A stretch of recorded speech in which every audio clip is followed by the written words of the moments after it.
Some people live their entire lives without discovering what they're truly capable of. They go to work, come home, repeat the cycle, never knowing that inside them lies something extraordinary waiting for the right moment to emerge. Sarah Martinez thought she was one of those people. For 3 years, she had walked the quiet halls of St. Mary's Hospital during the graveyard shift, checking on patients, administering medications, and filling out charts. She believed her life was predictable, safe, and ordinary. She was wrong.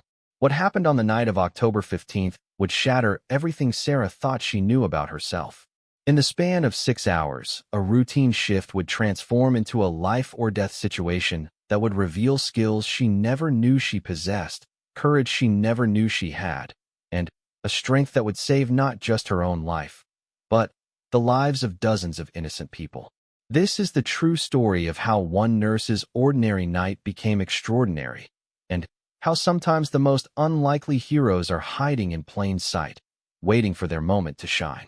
The events you're about to read actually happened. The people are real. The courage is real. And the transformation of one woman from someone who saw herself as just a nurse into someone who discovered she was so much more is a reminder that we all have untapped potential waiting for the right moment to be unleashed. Sarah's story begins like any other night shift, with the familiar sounds of monitors beeping, the soft shuffle of nurses' shoes on linoleum floors, and the quiet confidence that comes from years of routine. But by morning, everything would be different. By morning, Sarah Martinez would never again think of herself as just anything. Sarah Martinez pulled into the employee parking lot of St. Mary's Hospital at exactly 10:45 p.m., 15 minutes before her shift began. The October air was crisp, carrying the scent of fallen leaves and the promise of winter. She grabbed her coffee thermos from the passenger seat, checked her reflection in the rearview mirror, and sighed. 3 years of night shifts had taught her that Tuesday nights were usually quiet, and she expected nothing different from this one. At 28 years old, Sarah had found her rhythm in the controlled chaos of hospital life. She preferred the night shift because it paid better, and the extra money helped support her younger brother Miguel's college tuition. Her parents had immigrated from Mexico when she was 12, working multiple jobs to give their children opportunities they never had. Sarah carried that sacrifice with her every day, determined to make their struggles worthwhile. Walking through the automatic doors, Sarah nodded to Frank, the security guard who had been working at St. Mary's longer than anyone could remember. Frank was 62, a retired police officer who took the job to supplement his pension.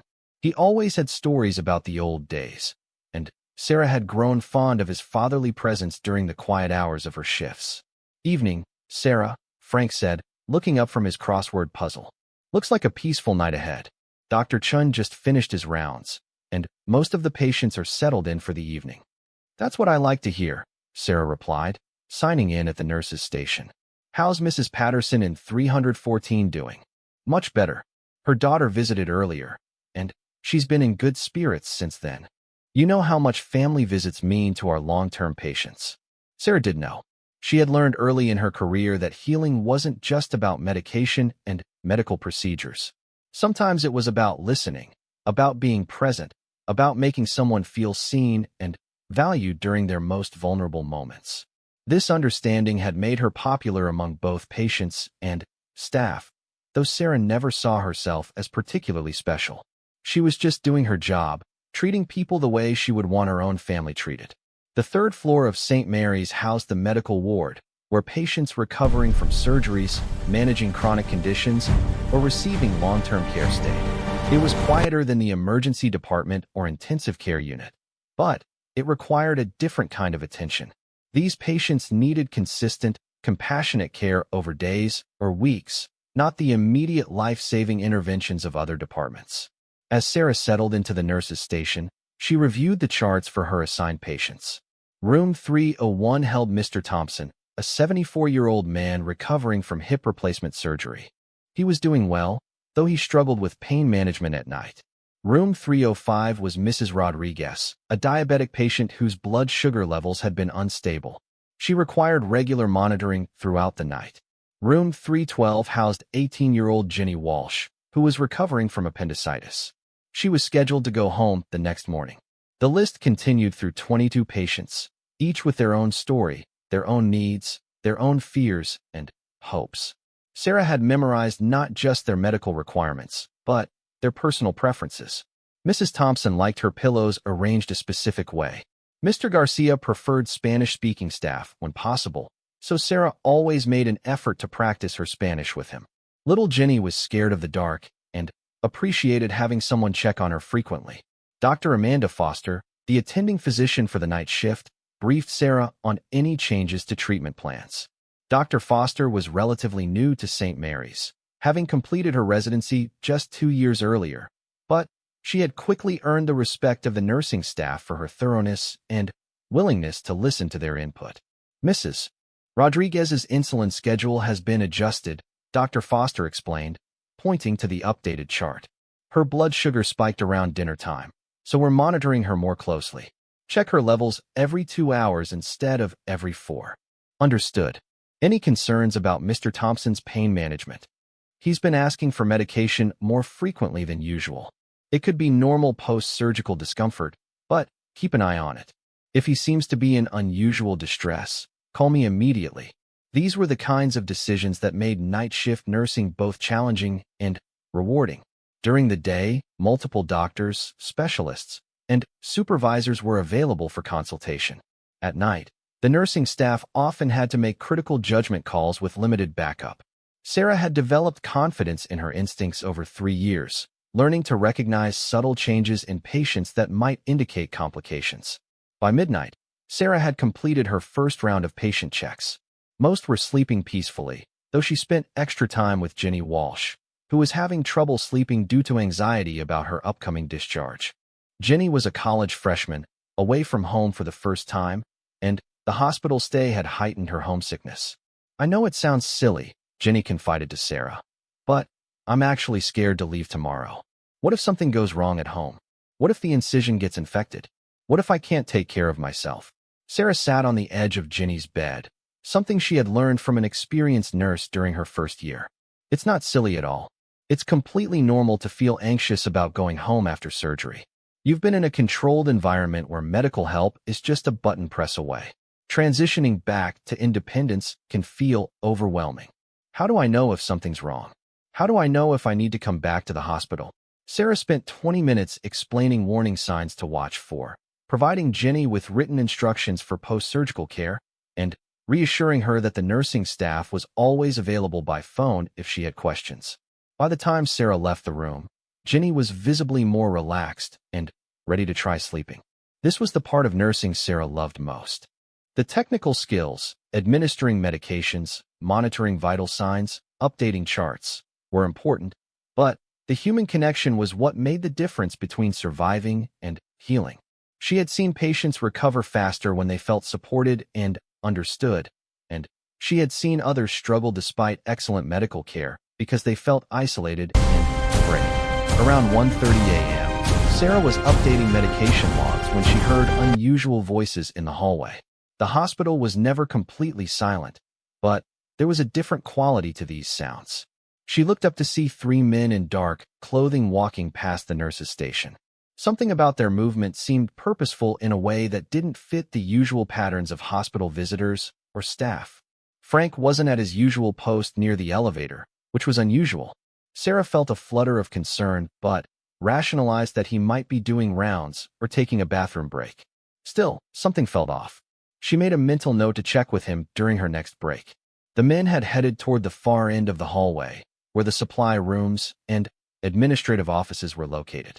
Visiting hours had ended at 9 p.m., and while family members were sometimes allowed to stay overnight with seriously ill patients, these men didn't have the appearance or demeanor of worried relatives. They moved with too much confidence, too much familiarity with the hospital layout. Sarah tried to focus on her paperwork, but her attention kept drifting to the unusual late-night visitors. In 3 years of night shifts, she had developed an intuitive sense for the normal rhythms of the hospital. This felt wrong, though she couldn't articulate why. Around 2 a.m., she decided to do an early patient check, partly to reassure herself that everything was normal. Starting with the rooms closest to the nurse's station, Sarah moved quietly through the hallway, verifying that her patients were stable and comfortable.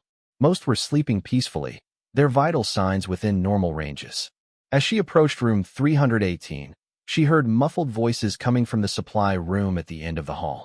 The voices were low but intense, suggesting an argument or heated discussion. Sarah paused, listening carefully. She could make out at least two distinct voices, both male, both speaking in urgent whispers. Her nursing training had taught her to trust her instincts about patients, to pay attention when something didn't feel right. Those same instincts were now telling her that something was seriously wrong. She thought about Frank, about how unusual it was for him to be away from his post for so long.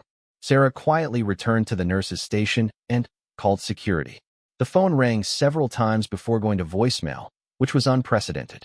Frank always answered his phone, especially during night shifts when he was the primary security presence on the floor.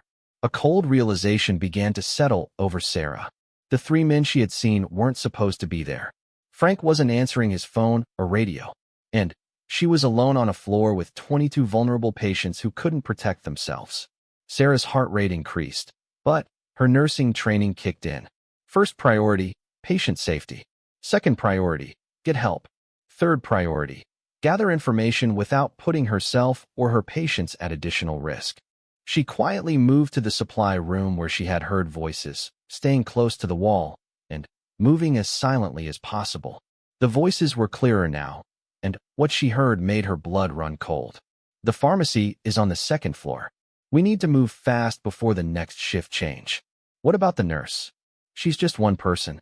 We'll deal with her if we have to. The security guard won't be a problem for much longer. Sarah's hands trembled as the implications became clear.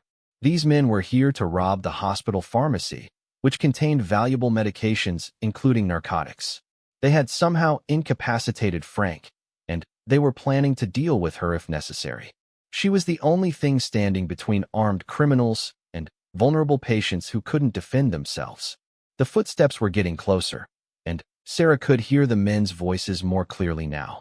They were no longer trying to be quiet, which meant they had decided to move forward with their plan regardless of who might witness it.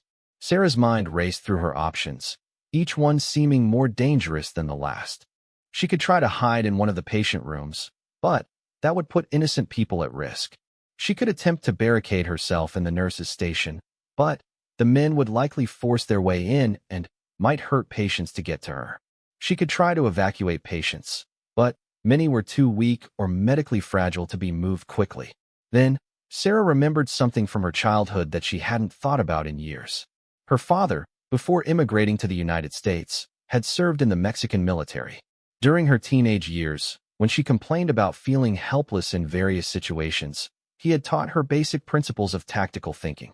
Mija, he would say, when you cannot run and you cannot hide, you must think like your opponent and stay one step ahead. Sarah's father had taught her that the key to surviving a dangerous situation was information and preparation. She needed to know exactly what she was dealing with, and she needed to use the environment to her advantage. Moving as quietly as possible, Sarah accessed the hospital's internal communication system. St. Mary's had an intercom network that connected all departments, and Sarah had an idea that might work. Instead of trying to fight three men directly, she could use the hospital's own systems against them. First, she needed to know where they were and what they were doing. Sarah used the security camera system that nurses had access to for monitoring patient hallways. The cameras showed two men in the hallway near the supply rooms, and a third man who appeared to be heading toward the stairwell that led to the pharmacy. That was when Sarah saw something that made her stomach drop. Frank was sitting in a chair near the elevator, clearly unconscious but alive. She could see his chest rising and falling, which meant whatever they had done to him wasn't fatal. But he was clearly unable to help. The sight of Frank, who had always been so kind to her, who had become like a grandfather figure during her lonely night shifts, sparked something fierce in Sarah's chest. These men had come into her hospital, threatened her patients, and hurt a good man who was just trying to do his job. Her fear began transforming into something else entirely: determination. Sarah activated the hospital's emergency lockdown protocol, something she had learned about during safety training but never expected to use. The The system was designed for situations like active shooters or dangerous patients, and it would automatically lock down all non-essential areas while alerting all departments to the emergency. The lockdown would seal the pharmacy, preventing the men from accessing the drugs they were after. It would also trigger automatic notifications to police and hospital security supervisors, ensuring that help was coming even if the men found and disabled the phones. But the lockdown also meant that Sarah and her patients were trapped on the third floor with the intruders until help arrived. As the lockdown activated, Sarah heard shouts of surprise and anger from the men in the hallway. They had been caught off guard by the sudden security measures, which gave Sarah a temporary advantage. She quickly moved through the patient rooms, quietly waking those who were able to understand and follow instructions. "Mrs. Rodriguez, I need you to stay very quiet and lock your door from the inside. Don't open it for anyone except me or the police," Sarah whispered, helping the older woman understand the gravity of the situation without causing panic. In room 312, Jenny was already awake, frightened by the sounds in the hallway. "Sarah, what's happening?" "I heard shouting. There are some people in the hospital who shouldn't be here. I need you to stay calm and do exactly what I tell you. Can you do that?" Jenny nodded, her eyes wide with fear, but trusting Sarah completely. "Move your bed against the door and don't open it for anyone except me. If someone else tries to get in, you need to press your call button and keep pressing it. Do you understand? Should I call my parents?" "Not right now.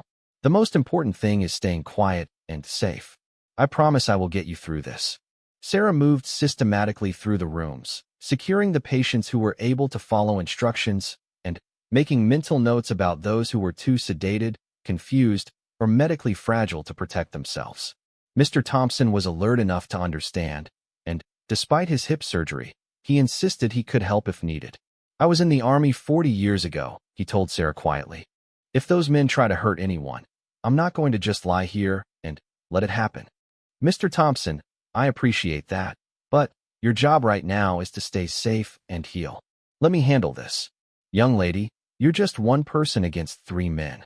You don't have to be a hero." Sarah looked at Mr. Thompson, this elderly man who was willing to risk his own recovery to help others, and realized that she did have to be a hero. Not because she wanted to, not because she felt qualified, but because 22 people were counting on her to keep them safe. "I'm not just one person," Sarah said quietly. "I'm their nurse." That means something. By the time Sarah had secured the patients who could protect themselves, the men had figured out that someone had activated the lockdown. She could hear them arguing in the hallway, their voices no longer whispered, but angry and desperate. "The pharmacy is sealed. We can't get down there now. Someone triggered this. It had to be the nurse. Find her. We need to get out of here before the cops show up." Sarah realized that the lockdown had bought her time, but had also made her a direct target. The men now knew that she was responsible for foiling their plan, and they would be looking for her specifically. She thought about her options. She could try to hide and wait for police to arrive, but that would leave the patients who couldn't secure themselves vulnerable. She could try to negotiate with the men, but she had nothing to offer them except information about how to override the lockdown, which she wouldn't do. That left one option. She had to actively prevent the men from accessing the vulnerable patients until help arrived. Sarah accessed the hospital's supply rooms, gathering items that could be useful. Medical facilities contained more potential defensive tools than people realized. She collected large syringes, medical tape, cleaning solutions that could be used as deterrents, and a wheelchair that could be used to block hallways. More importantly, Sarah knew the hospital layout better than the intruders. She knew which hallways connected to which departments, where the emergency exits were located, and how the building's various systems worked. She could use this knowledge to control their movement and limit their options. The men had split up, with one staying near Frank and the elevators while the other 2 searched for Sarah. She could track their movement using the security cameras and plan her actions accordingly. Sarah's nursing training had taught her to remain calm under pressure, to make quick decisions with incomplete information, and to prioritize multiple urgent needs simultaneously. Those skills, she realized, were exactly what she needed now. She started with the man guarding Frank. Using the intercom system, Sarah was able to speak directly to him without revealing her location. I know you can hear me. The police are already on their way, and the hospital is in full lockdown. The smartest thing you can do right now is leave Frank alone and get out of the building." The man looked around, trying to locate the source of her voice. "Nice try, lady. We're not going anywhere until you tell us how to get into that pharmacy." "I can't do that. But I can tell you that you have about 10 minutes before this place is surrounded by police. You can spend that time trying to find me, or you can spend it getting away. We'll find you eventually. And when we do, you're going to wish you'd been more helpful." Sarah switched off the intercom and moved to her next position. She had bought herself a few minutes by engaging with the man, but more importantly, she had learned something crucial. They were on a timeline. The threat to find her wasn't just intimidation. They really did need to get out quickly, which meant they would take risks and make mistakes. The two men searching for her had reached the far end of the hallway and were systematically checking rooms. Sarah realized that they would eventually reach the rooms containing her most vulnerable patients, people who couldn't lock their doors or defend themselves. That was unacceptable. Sarah quietly moved through a connecting hallway that the men hadn't discovered yet, positioning herself behind them. Her plan was risky and required precise timing, but it was the only way to protect her patients. She waited until the men were checking a supply closet, then activated the fire suppression system in that section of the hallway. The sudden spray of water and piercing alarm caught them completely off guard, sending them stumbling and disoriented back toward the main hallway. While they were distracted and partially blinded by the water, Sarah used the wheelchair she had positioned earlier to block their access to the patient rooms, creating a barrier that would slow them down and force them to find another route. The move worked temporarily, but it also revealed Sarah's position to the men. Now they knew exactly where she was, and they were angry. "There she is. Get her." Sarah ran toward the nurse's station, her heart pounding but her mind surprisingly clear. She wasn't just running away. She was leading them away from the vulnerable patients and toward an area where she had prepared additional obstacles. As she reached the nurse's station, Sarah triggered the emergency lighting cast eerie shadows across the hallway as Sarah heard the men's footsteps approaching the nurse's station. She had perhaps 30 seconds before they reached her position, and she needed to make every second count. Her hands moved quickly but surely, gathering the items she had prepared while her mind calculated distances, timing, and possible escape routes. Sarah had never been in a physical confrontation in her life.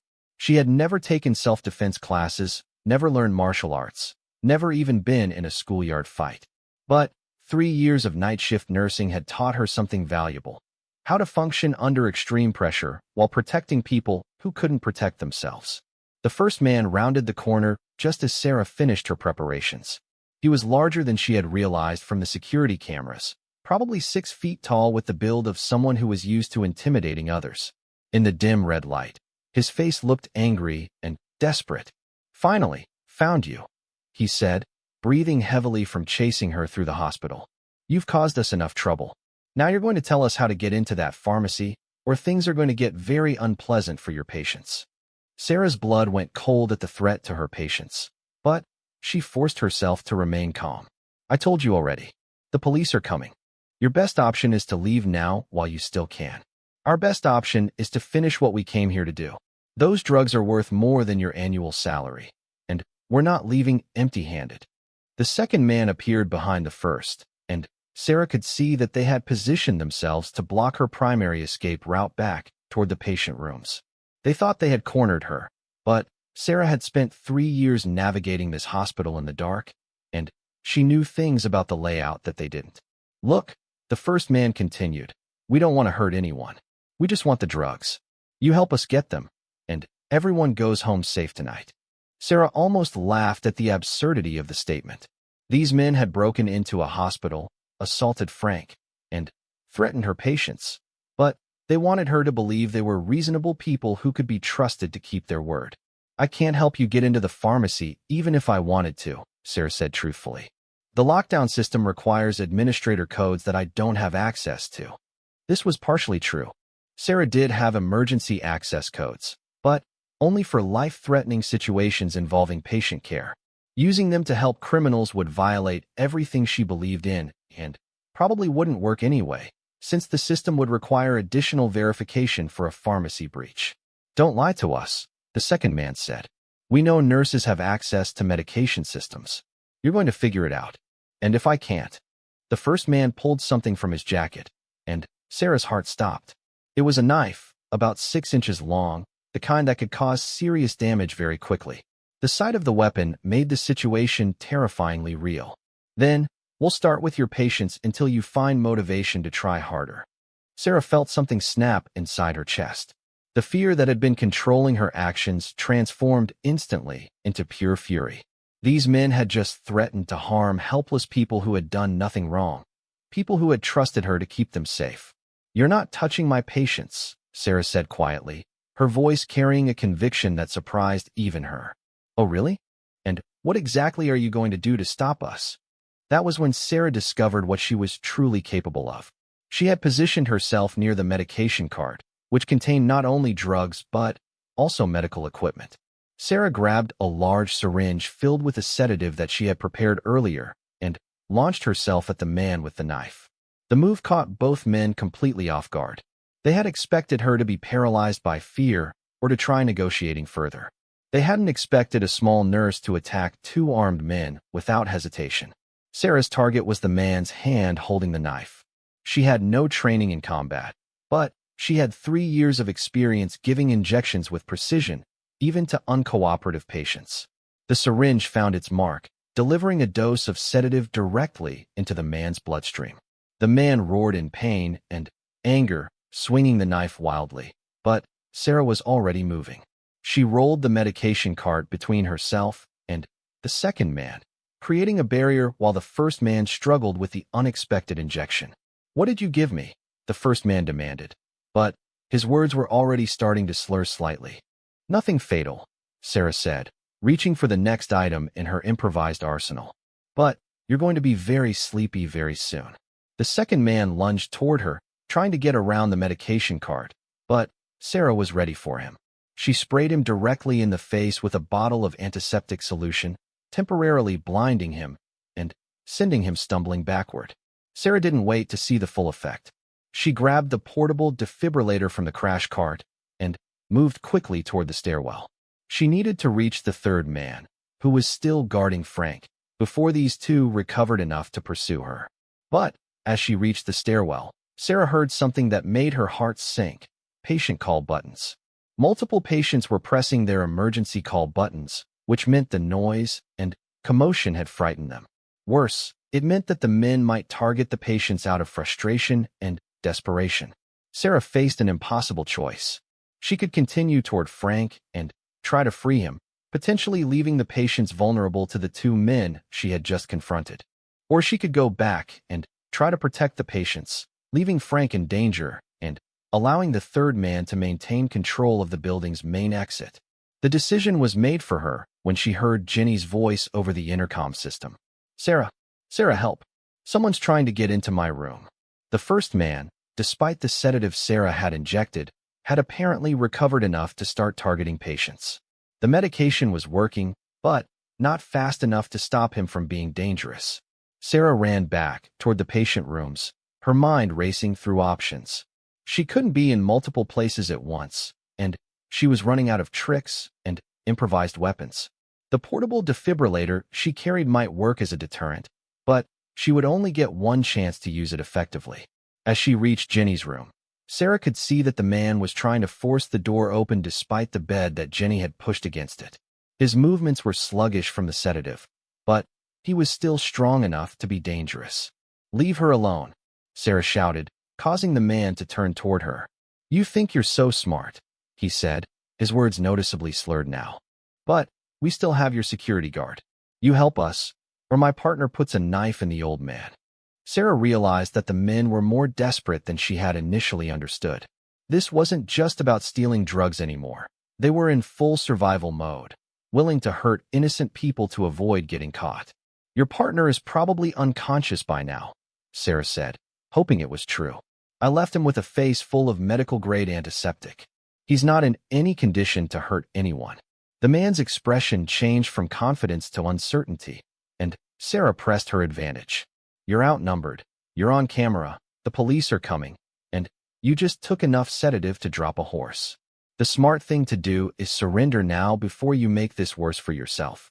But instead of surrendering, the man became more agitated.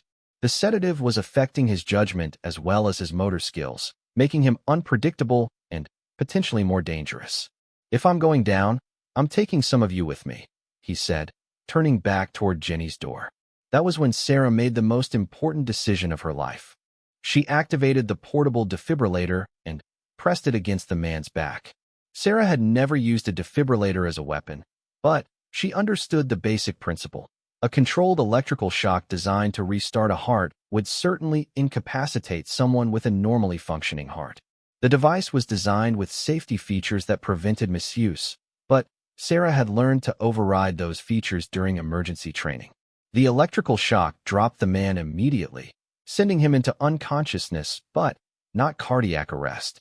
Sarah had calculated the voltage carefully, using her medical knowledge to incapacitate without killing. With the first man down, Sarah quickly checked on Jenny, who was terrified but unharmed. Stay in your room and keep that door blocked. Don't come out until you hear me or the police tell you it's safe. Jenny nodded, tears streaming down her face, but she was clearly determined to follow Sarah's instructions. Sarah then moved systematically through the other patient rooms, checking on everyone and providing reassurance where needed. Most of her patients were frightened but safe, having followed her earlier instructions to secure their rooms. But she still had two problems: the second man, who might have recovered from the antiseptic spray by now, and the third man, who was still guarding Frank near the elevators. As Sarah approached the nurse's station, she found the second man sitting on the floor, rubbing his eyes and coughing. The antiseptic had done its job, temporarily blinding him and irritating his respiratory system. But he was starting to recover. I can't see, he said as Sarah approached.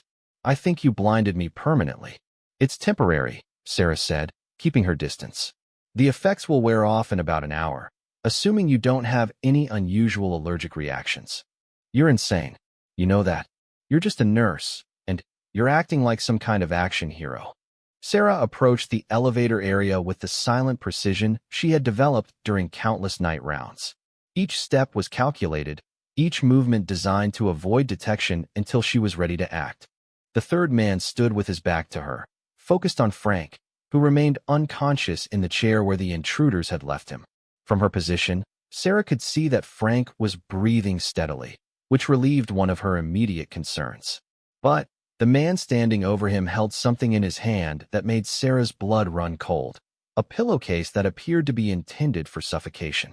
The man was preparing to kill Frank to eliminate a witness. Sarah had perhaps 60 seconds before the man carried out his plan. In that minute, she needed to save Frank's life, neutralize the final threat, and ensure that none of her patients were harmed in the process. The man was larger than his two companions, probably 6 feet 4 inches tall with broad shoulders that suggested physical strength. Unlike the other two, he moved with the controlled precision of someone who had done violence before. Sarah realized that this wasn't just a drug theft gone wrong. She was dealing with someone who was prepared to commit murder to achieve his goals. Sarah's nursing training had taught her to assess situations quickly and develop treatment plans under pressure.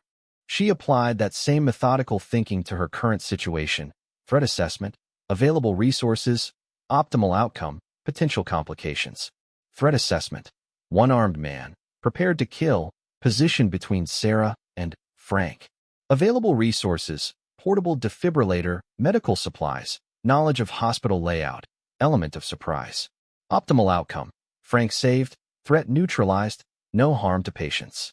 Potential complications: man might have additional weapons, might target patients if initial plan fails, might harm Frank during confrontation. Sarah's plan required precise timing and absolute commitment. She would have one chance to save Frank's life, and failure would likely result in multiple deaths. Moving with the silent efficiency she had mastered during night rounds, Sarah positioned herself behind a supply cart near the elevator. The man was focused on Frank, checking to ensure that the security guard was deeply unconscious before proceeding with his plan.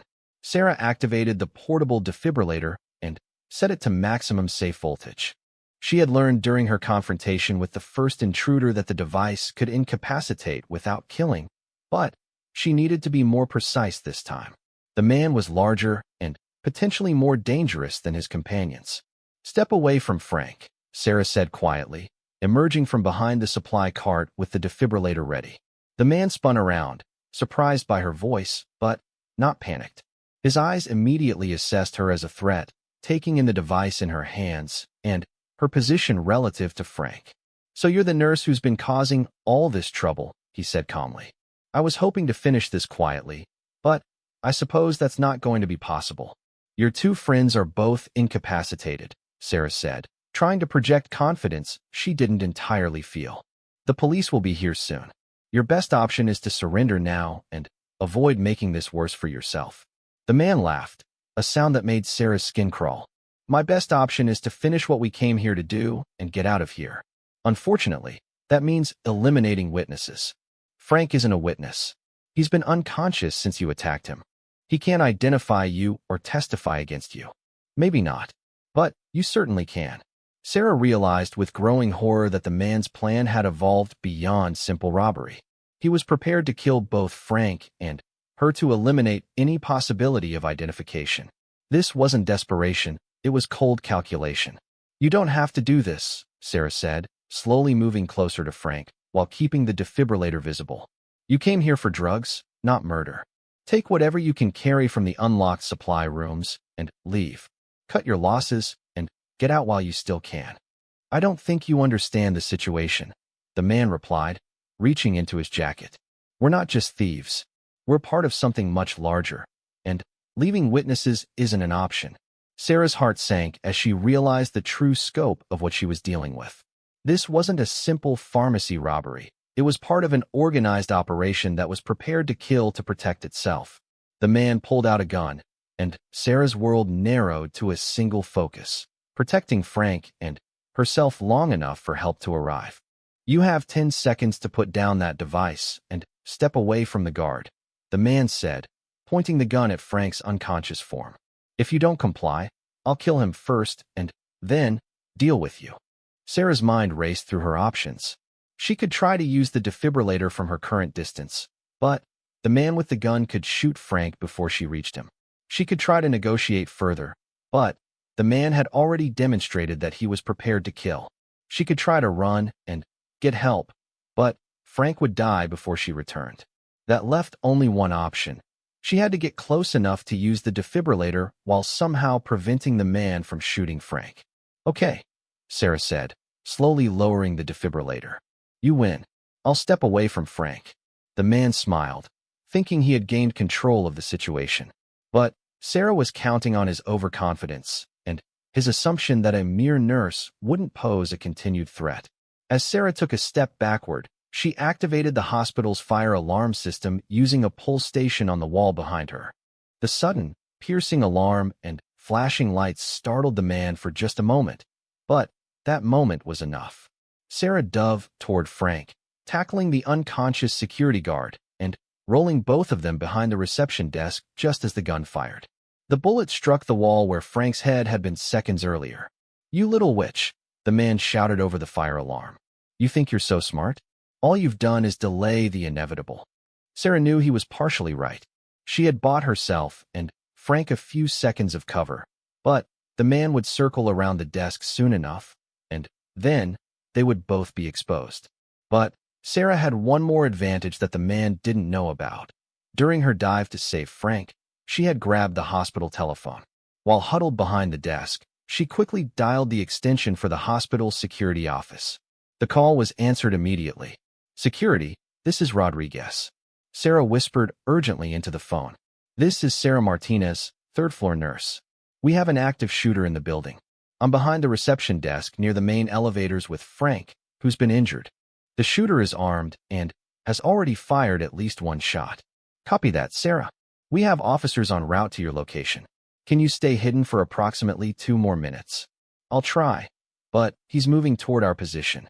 Sarah could hear the man's footsteps as he moved around the reception area, looking for an angle that would give him a clear shot at her and Frank. She had perhaps 30 seconds before he found them. Frank stirred slightly, beginning to regain consciousness. Sarah put her hand over his mouth to prevent him from making noise and whispered directly in his ear. "Frank, it's Sarah. Stay completely quiet. There's a man with a gun looking for us. Help is coming, but we need to stay hidden for just a little longer."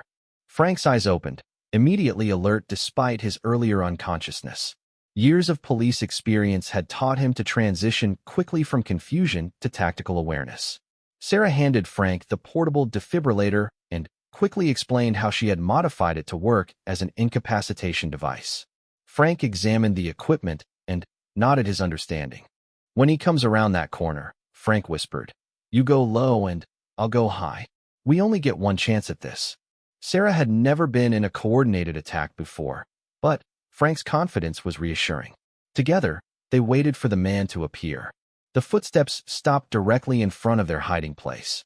Sarah could hear the man breathing as he prepared to look around the desk that was concealing them. "I know you're back there," he said calmly. "This doesn't have to be difficult. Come out now, and I'll make it quick. Keep hiding, and I'll make sure you suffer." Sarah exchanged a look with Frank. They both understood that their moment had arrived. Frank held up his fingers, counting down silently. 3, 2, 1. Sarah rolled left while Frank moved right, dividing the man's attention and preventing him from targeting both of them simultaneously. The portable defibrillator found its mark, delivering a substantial electrical shock to the man's torso and dropping him immediately. The gun clattered across the floor, coming to rest far from the man's unconscious form. Sarah quickly kicked it even further away while Frank secured the man with restraints from the medical cart. "How long until the police get here?" Frank asked, checking the man's pulse to ensure that the electrical shock hadn't caused cardiac arrest. Rodriguez said 2 minutes, but that was at least 2 minutes ago. They should be here any moment. As if summoned by her words, Sarah heard the sound of multiple footsteps in the stairwell. Within seconds, the elevator area was filled with police officers, paramedics, and hospital security personnel. The nightmare was finally over.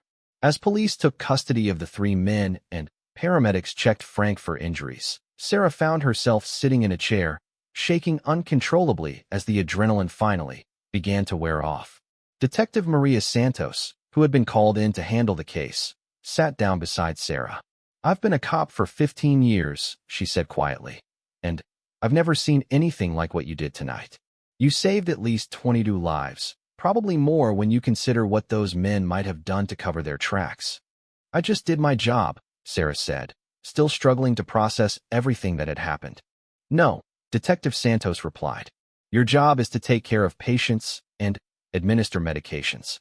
What you did tonight was way beyond anyone's job description. What you did was heroic." Sarah looked around at her patients, who were being checked by additional medical staff that had been called in. Jenny was crying with relief. Mr. Thompson was insisting that he had known Sarah was a fighter all along. And Mrs. Rodriguez was telling everyone who would listen that Sarah was an angel sent by God.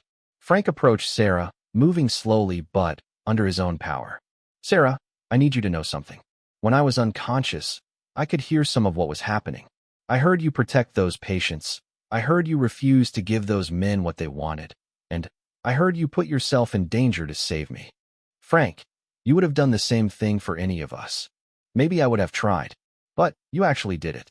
You saved my life, and you saved the lives of every person on this floor tonight."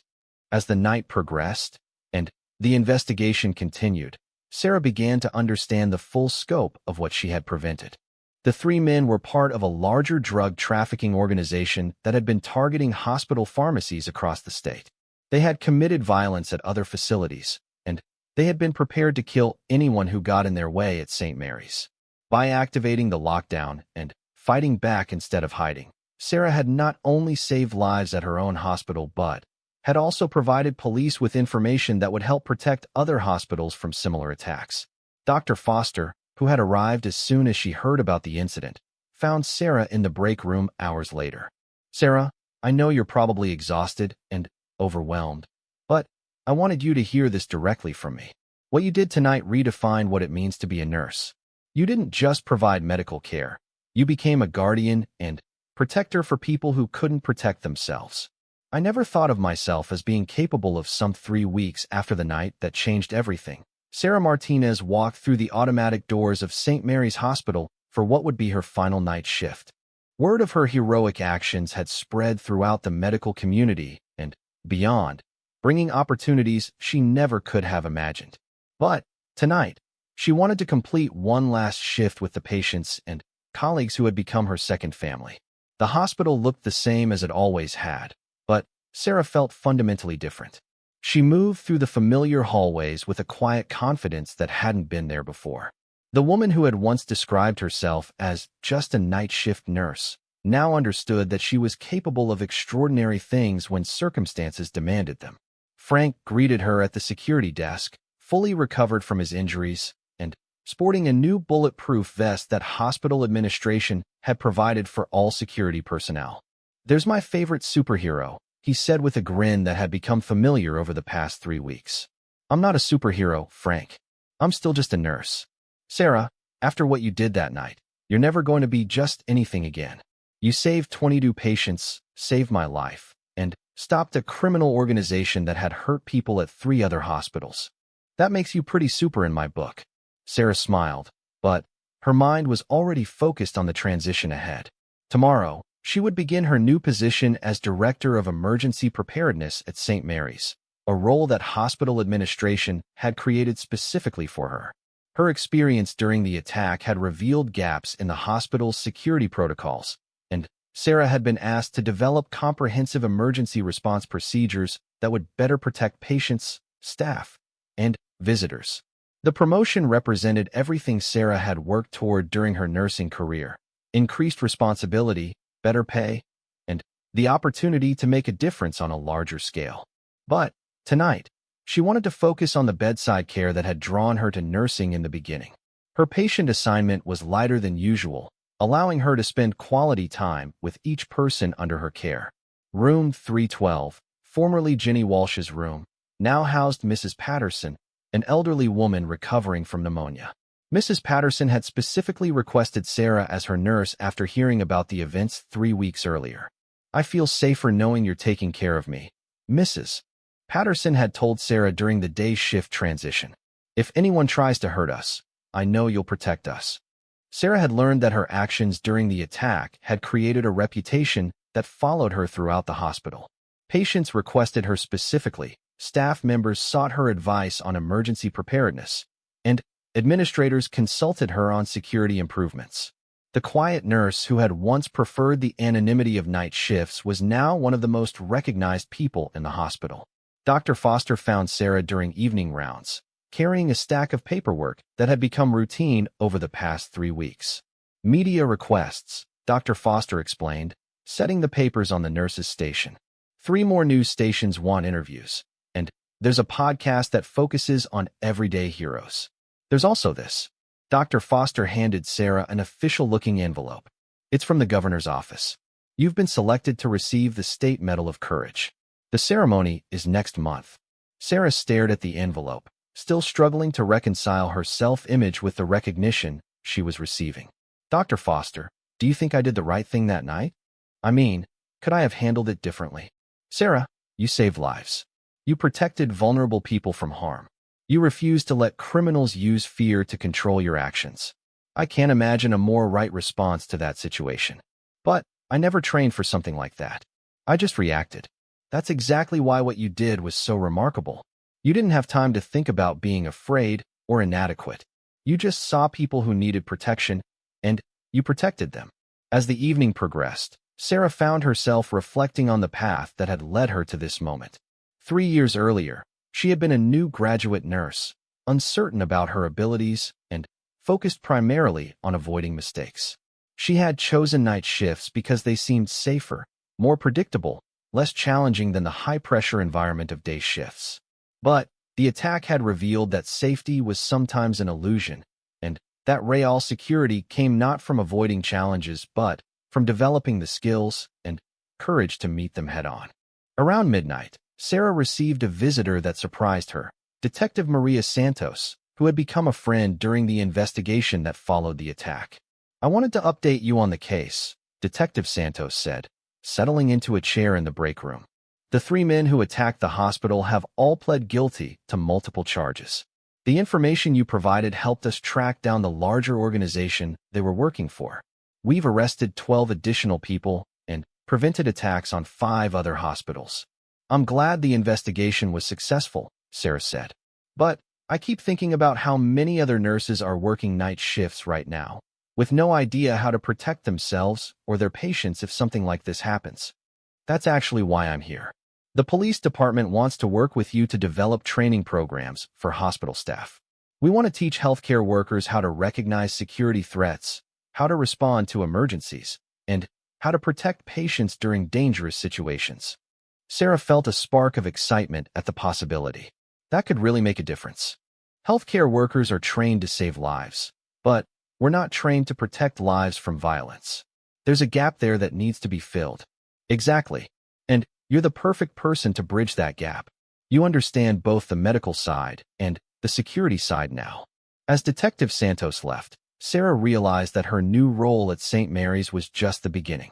She had found her true calling, helping other healthcare professionals develop the skills and confidence they needed to protect their patients and themselves. The rest of the night passed quietly, giving Sarah time to say goodbye to the routine that had defined her life for 3 years. She checked on patients, administered medications, updated charts, and provided comfort to people who were scared, in pain, or facing uncertain futures. But everything felt different now. Sarah no longer saw herself as someone who simply followed procedures and protocols. She saw herself as someone who could adapt, improvise, and lead when circumstances required it. At 6 a.m., as the day's shift began arriving, Sarah completed her final patient rounds.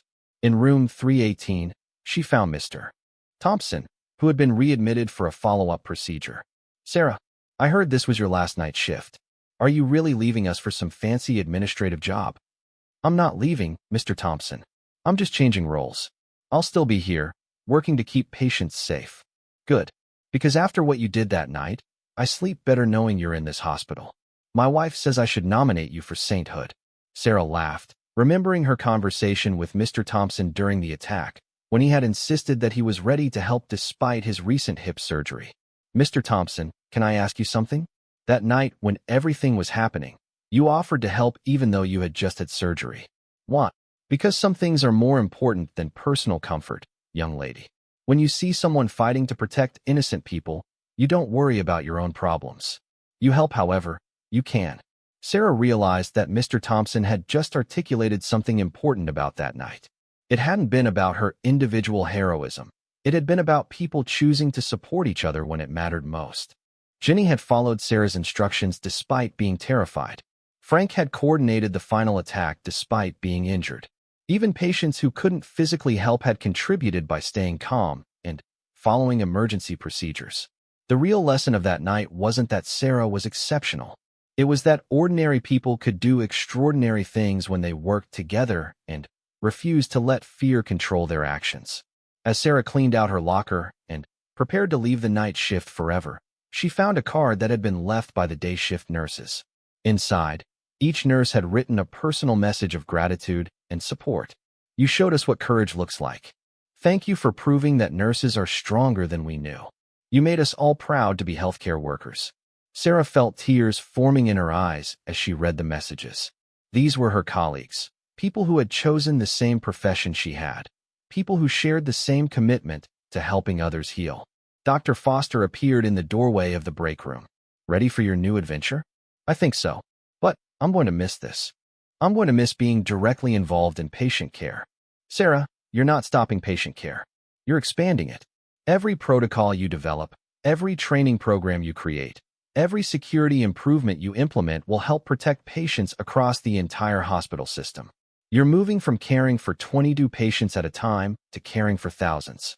As Sarah walked through the hospital corridors one final time as a night shift nurse, she reflected on the journey that had brought her to this moment. 3 weeks earlier, she had been someone who doubted her own capabilities, someone who chose the path of least resistance, someone who described herself with self-diminishing phrases. The attack had forced her to discover strengths she didn't know she possessed. But, more importantly, it had taught her that strength wasn't about being fearless. It was about acting despite fear when people needed protection. Sarah's parents were waiting for her in the parking lot, having driven from their home 2 hours away to mark the end of her night shift career and the beginning of her new role. Mija, her father said, embracing her tightly, your mother and I are so proud of what you've accomplished.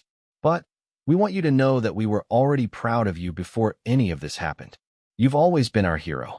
Sarah hugged her parents, thinking about the path that had led her family from Mexico to this moment. Her parents had sacrificed everything to give their children opportunities for success and service. Sarah's actions during the attack hadn't just saved lives. They had honored the courage and determination that her parents had shown in building a better life for their family. Papa, Sarah said quietly, do you remember teaching me about tactical thinking when I was a teenager? About staying one step ahead of problems? Of course. Why do you ask? Those lessons saved my life that night. And, more importantly, they saved the lives of my patients. Everything you taught me about thinking through problems and not giving up when things get difficult made the difference. Sarah's father smiled with the pride of a parent whose teachings had found their purpose in the most important moment of his child's life. As Sarah drove home in the early morning sunshine, she thought about the transformation she had undergone. She was no longer someone who saw herself as just anything. She was a healthcare professional who had discovered her true potential, a protector who would use her skills to keep others safe, and a leader who would help other nurses develop the confidence and abilities they needed to excel in any situation. The quiet night shift nurse was gone, replaced by someone who understood that ordinary people are capable of extraordinary achievements when they refuse to accept that ordinary is a limitation. Sarah Martinez had found her true calling, and she was just getting started. 6 months later, Sarah's emergency preparedness program had been implemented in hospitals across 3 states. Her training seminars for healthcare workers were booked solid, and she had become a recognized expert in hospital security and patient protection. But Sarah never forgot where her journey began, with a quiet nurse who thought she was just doing her job, until circumstances revealed that she was capable of so much more. The night that changed everything had become the foundation for a career dedicated to ensuring that no healthcare worker would ever again face a dangerous situation without the training, confidence, and support they needed to protect the people in their care. Sarah had learned that heroes aren't born. They're revealed when ordinary people refuse to accept that extraordinary circumstances require them to be anything less than their best selves. The story of the night shift nurse who discovered her true strength had become an inspiration to thousands of healthcare workers who realized they too possessed untapped potential waiting for the right moment to emerge.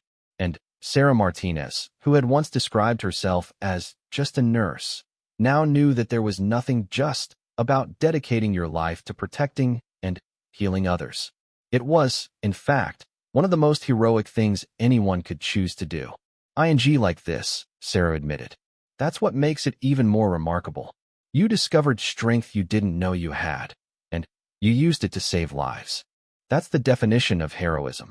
As dawn broke over the city, Sarah finally understood what had really happened during those terrifying hours. She hadn't just survived a dangerous situation. She had discovered who she really was when everything was on the line. Sarah Martinez was no longer just a night shift nurse. She was someone who would fight for what was right, protect those who couldn't protect themselves, and refuse to back down when people she cared about were threatened. The quiet, routine night shift had become the most important night of her life, and Sarah would never again underestimate what she was capable of achieving when it mattered most. I'm not acting like anything, Sarah replied. I'm doing my job. My job is to protect my patients, and that's exactly what I'm doing. Sarah used medical tape and restraints from the crash cart to secure the second man to a radiator in the hallway. The restraints were designed for agitated patients and would hold him safely until police arrived. With 2 of the 3 men neutralized, Sarah finally had a chance to check on Frank and deal with the remaining threat. She grabbed additional supplies from the medication cart and prepared for what she hoped would be the final confrontation of the night. But as she approached the elevator area where Frank was being held, Sarah discovered that the situation was more complex than she had realized. The third man wasn't just guarding Frank. He was preparing to execute him. The sight of Frank, unconscious and vulnerable, with a dangerous man standing over him, triggered something primal in Sarah's protective instincts. Frank wasn't just a coworker. He was family. He had been kind to her, protective of her, supportive of her goals and dreams. He didn't deserve to be hurt because criminals had invaded their workplace. Sarah Martinez, who had started the night thinking of herself as just a nurse, was about to complete her transformation into exactly the kind of person she never imagined she could be. Someone willing to risk everything to protect the people she cared about. The final confrontation was about to begin. Regency lighting system, plunging the hallway into dim red emergency lighting that would make it harder for the men to navigate, while giving her an advantage since she knew the area so well. The men were shouting now, no longer concerned about being quiet. Their plan had been ruined, they were running out of time, and they were facing unexpected resistance from someone they had dismissed as just a nurse. Sarah grabbed the phone to check on the police response. The operator confirmed that units were en route, but estimated another 8 to 10 minutes before arrival. 8 to 10 minutes might as well have been hours. She could hear the men approaching the nurse's station, and she knew that her next decision would determine whether she and her patients survived the night.